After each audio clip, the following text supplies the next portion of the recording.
ایک موقع پر اللہ کے رسول صلی اللہ علیہ وسلم نے فرمایا میری امت کے دو آدمی اللہ رب العزت کے حضور عاجزی کے ساتھ پیش ہوئے۔ ان میں سے ایک نے کہا اے میرے رب اس شخص سے میرا حق دلوائیے۔ خدا نے اس کو جواب دیا تم اپنے بھائی سے اپنا حق وصول کرنے کے لیے اس کے ساتھ کیا کرو گے؟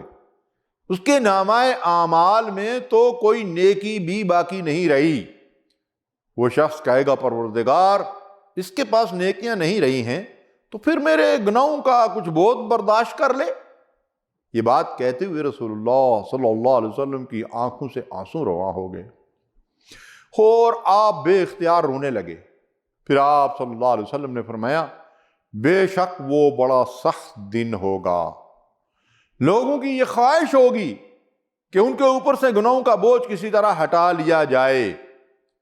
رسول اللہ صلی اللہ علیہ وسلم کے اس انداز بیان میں تاثیر کی یہ کیفیت ہے کہ آپ صلی اللہ علیہ وسلم اس کو بیان کرتے ہوئے خود بھی متاثر ہو کر رو پڑے۔ ناظرین، مجھے اور آپ کو بھی ایسے خوفناک مناظر کے بارے میں اللہ سے ڈرنا چاہیے۔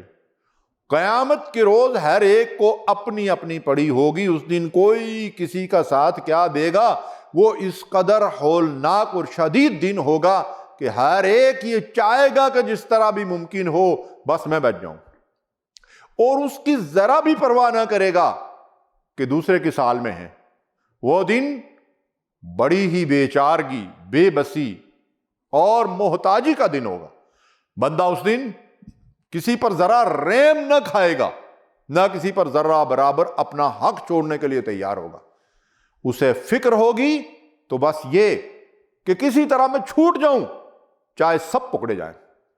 سورہ معارج میں ارشاد ربانی ہے۔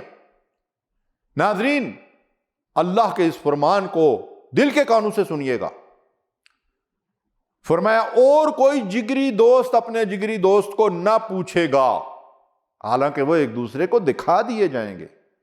مجرم چاہے گا کہ اس دن کے عذاب سے بچنے کے لیے اپنی اولاد کو، اپنی بیوی کو، اپنے بھائی کو، اپنے قریب ترین خاندان کو جو اسے پناہ دینے والا تھا، اور روئے زمین کے سب لوگوں کو فدیہ میں دے دے اور یہ تدبیر اسے نجات دلا دے۔